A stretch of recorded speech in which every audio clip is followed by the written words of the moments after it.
Perkenalkan, nama saya Muhammad Zikron. Saya adalah calon guru penggerak angkatan ke-7 dari Kabupaten Kota Waringin Timur. Saya bertugas di SCPS Tunas Agro Sumber Kencana. Pada kali ini saya akan menyampaikan kesimpulan dan refleksi pemikiran Ki Hajar Dewantara. Berikut beberapa pertanyaan pematik yang membantu saya untuk menyampaikan kesimpulan. Pertanyaan yang pertama, apa yang Anda percaya tentang murid dan pembelajaran di kelas sebelum Anda mempelajari modul 1.1? Kedua, apa yang berubah dari pemikiran atau perilaku Anda setelah mempelajari modul ini? Yang ketiga, apa yang dapat segera Anda terapkan lebih baik agar kelas Anda mencerminkan pemikiran Ki Hajar Dewantara? Dimulai pertanyaan yang pertama, apa yang saya percaya tentang murid dan pembelajaran di kelas sebelum saya mempelajari modul ini? Pada mulanya, saya berpemikiran bahwa guru adalah pusat dari kegiatan pembelajaran, sehingga semua siswa fokus perhatiannya kepada guru, dan siswa hanya melakukan kegiatan memperhatikan dan menyimak apa yang disampaikan oleh guru saja. Yang kedua, pembelajaran berfokus pada ketercapaian seluruh materi dengan menggunakan metode ceramah. Saya merasa hal ini lebih efektif agar murid paham seluruh materi yang saya sampaikan.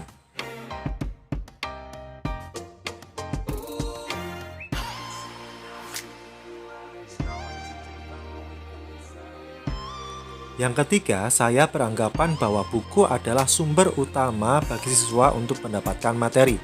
Sehingga jika tidak ada buku, saya akan merasa kesulitan dalam memberikan materi, dan kegiatan pembelajaran tidak akan belajaran dengan baik jika tidak ada buku. Yang keempat, dalam menentukan keberhasilan belajar, saya hanya berorientasi pada ketuntasan nilai KKM saja, dan hanya berfokus pada aspek kognitif siswa.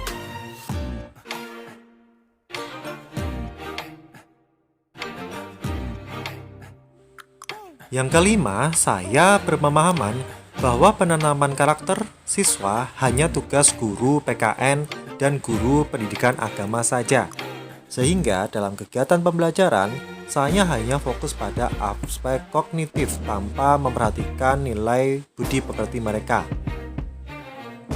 Yang keenam, saya berfokus pada suasana kelas yang tertib, tenang, dan murid memahami materi. Jika kelas dalam kondisi yang seperti itu, saya menganggap bahwa saya berhasil melakukan kegiatan pembelajaran. Nah, setelah saya mempelajari modul 1.1 yang berubah dari pemikiran saya atau perilaku saya diantaranya, yang pertama, pembelajaran berpusat pada murid memberikan pengalaman yang bermakna bagi murid, sehingga mereka akan lebih memahami materi secara langsung melalui pengalaman baru yang ia dapatkan.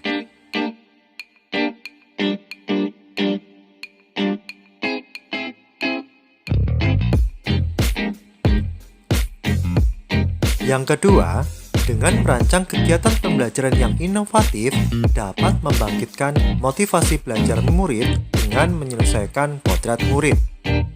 Kodrat murid harus merdeka, dan kodrat murid adalah bermain.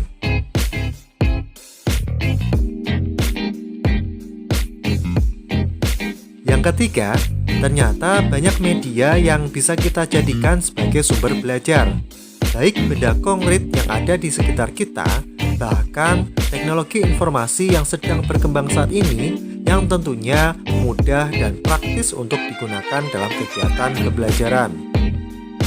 Hal ini berpedoman pada kodrat zaman.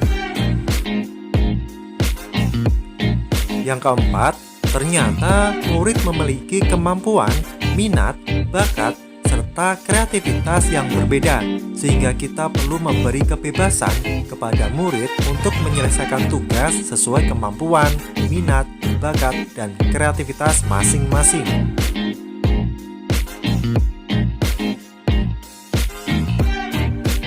Yang kelima, Tugas guru tidak hanya mengajar secara kognitif, tetapi memberikan pendidikan dengan menanamkan nilai budi pekerti serta kompetensi kebinekaan global, karena guru adalah panutan bagi muridnya.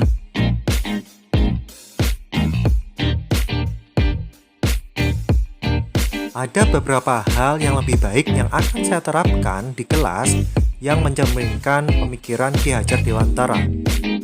Yang pertama, merancang kegiatan pembelajaran yang inovatif dan menyenangkan dengan melibatkan murid. Kedua, menerapkan sistem AMONG, yaitu menuntun bukan menuntut dalam pengajaran kepada murid. Ketiga, menciptakan pembelajaran dengan menyesuaikan kodrat alam dan kodrat zaman, seperti mengintegrasikan permainan dalam pembelajaran dan menggunakan teknologi dalam pembelajaran. Keempat, mengintegrasikan profil pelajar Pancasila dalam kegiatan pembelajaran.